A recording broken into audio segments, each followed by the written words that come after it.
If Scrum team members are together physically, a physical Scrum board is preferable.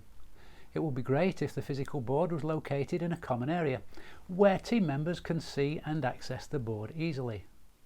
The Scrum board should also be situated in an area where team members can come together and talk around the board for good collaboration, such as during a daily Scrum meeting.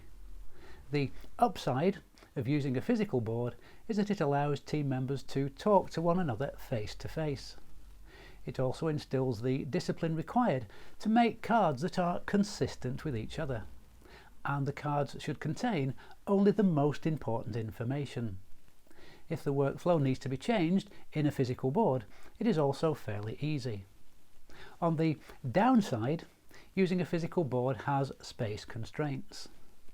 Whenever a Scrum team is physically dispersed, a virtual board is preferable.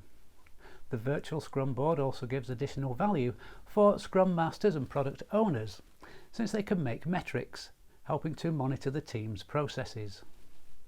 Other benefits of the virtual board include easy customization, depending on the company, team and tasks, simple analysis of workflow and preparation of reports, and straightforward access to historical information.